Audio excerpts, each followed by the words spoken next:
So we weighed the car, and Devin was closer than I was. But yeah, you can zoom in on these numbers here. I'll show you what we've got.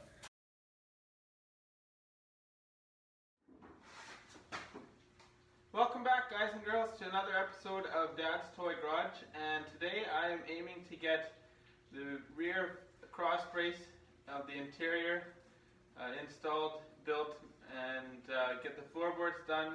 I think Tony would like to get that steering shaft done, so we'll see if we can have time for that. And then we can get that seat installed. When the seat's installed, we can actually figure out pedal position and steering wheel. So let's have some fun in this video. I look forward to seeing what we get done. Drilled holes around the flange. Yep. So this will bolt to the floor here, and then well, bolt rivet. We're not 100% sure. Probably bolt, but and then I guess I took a sanding disc and rounded these corners a little bit just to make them less sharp. Got rid of some slag that was in the hole here and stuff like that. And then here, this is our fuel pump module. They'll sit in there. And then we've got our, this is a ring that's designed to clip in like this with these little things. Yeah.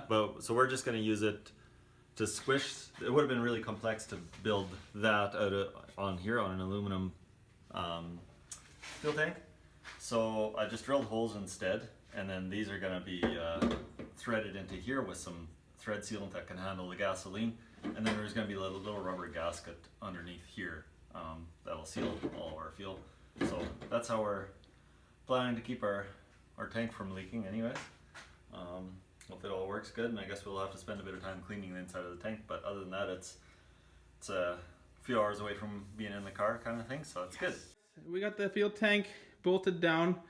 Tony's tapped some holes in here to mount our fuel sending unit or pump, whatever you want to call it. And these bolts are weld nuts on the back side.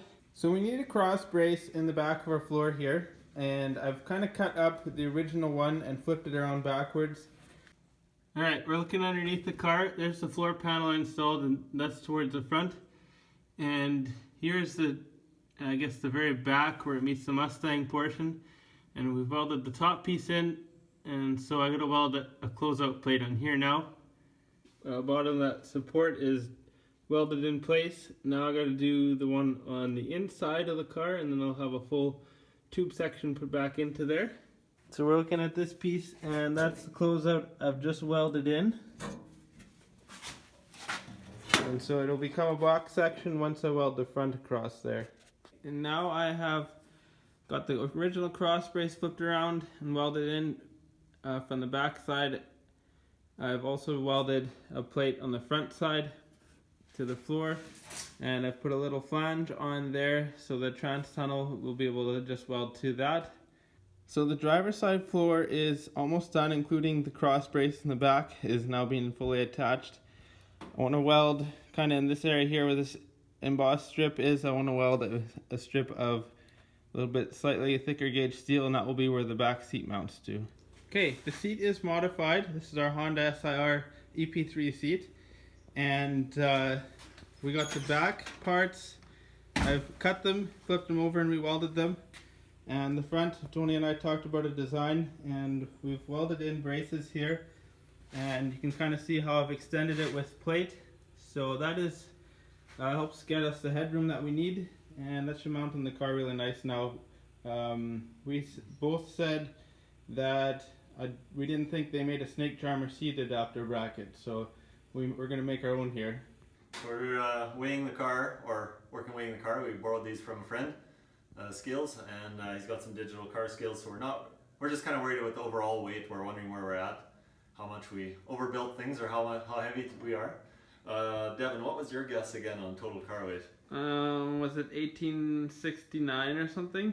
So I thought I heard 1859. In that range. Mine, what was mine? 1783 or something like that? I thought you were like 1749, but 1749? We'll double check that later. Okay. Is it like a Price is Right? Close as you can without going over? I think so. We were just testing these scales with their body weight, and they're quite accurate. I mean, they should be. The guy who owns it does dirt track racing and uses it to set up his car. So we weighed the car, and Devin was closer than I was. But yeah, you can zoom in on these numbers here. I'll show you what we've got. So what we were nervous about, yeah? Yeah, so we're way heavier than we thought we were going to be.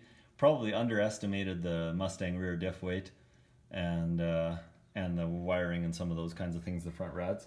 So yeah, and I guess the framework we did. But we're, if you look here, so we've got, I haven't figured out the numbers yet, but we're a little bit heavier in the back than the front, which is what we wanted. We're at about 2,200 pounds right now, which is well over what we thought we would be.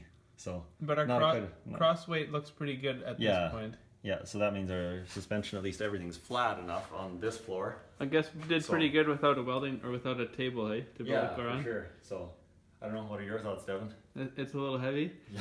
I think down the road we're gonna have to buy some fiberglass parts and not glass windows, hey?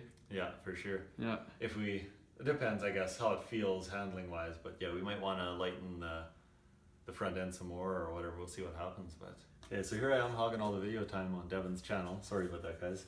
But so I did some more math, and it's going to look like a whole bunch of numbers. But basically, right now as the car sits, we're about 48% front, 52% back weight distribution. Our cross weights ended up really good, but yeah, I'll describe them later. So yeah, this is our total weight, but we're gonna add about 150 pounds or so on top of that yet with the front window and hood and passenger seat and steering wheel. So that'll be some weight there. And I guess fuel, so a little bit more than that. But then Devin and I both sat in it to put our weight in and see what that did with the percentages and everything. And we kind of like what it did weight-wise. Most of the driver's weight and passenger's weight sits over the back wheel. So then we end up at 46.4% front and 53.6.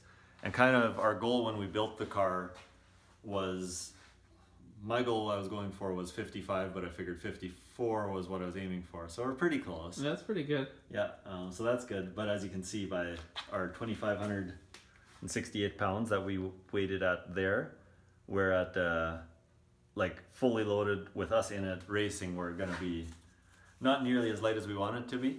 But I mean, once you're in a car, obviously you never talk about weight with the drivers in them, right? So yeah. Mostly you don't, but so yeah. But anyways, good and bad. The overall weight is high, but at least the balance front to back is what we wanted, and so is the cross weight happened to be good, which we thought we might have to work with a lot because we welded in everything, right? So yeah. It should be nice for making corners at least. Yeah.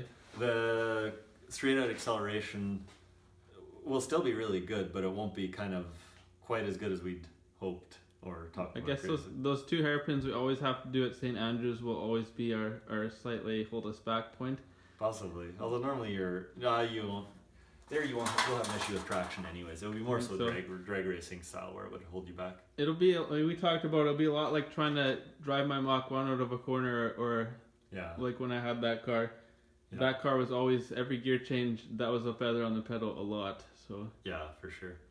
Well, and especially if you're doing any corners, then you'll have to watch it on this thing. Yeah, there's a lot of... Because if you take away or if it's trying to steer and accelerate at the same time, you'll have to be pretty careful. The rain was always my strong point in that car because I was very used to feathering the pedal. Yeah, for sure. You want to help? Okay, you help me turn this one.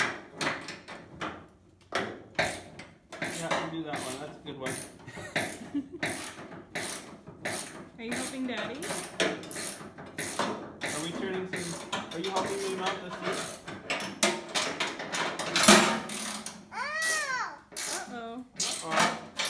So there's our seat mounted into place, and it got the bolts done. We'll get a close-up on that in a sec. But it sits really nice. It's a bit high. We might work on lowering that yet, but for now it's in place. And you can see both tabs are mounted now, welded in place with our brackets that we've made. And the back ones are just, I can't get to them right now, but they're just drilled holes through the floor and bolted down.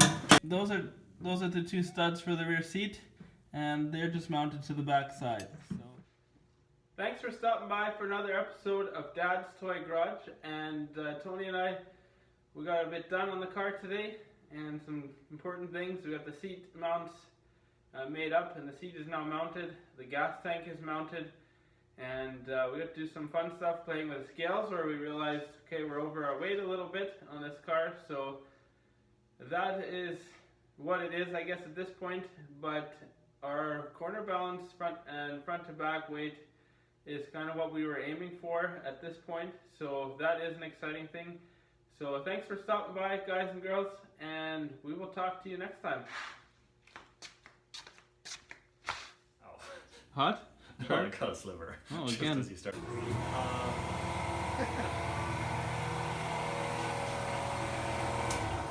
It might be the same sliver, you know how if you touch something and sometimes it hurts? I have a cut. We can cut it off. Yeah. If you, The finger or the part of the video?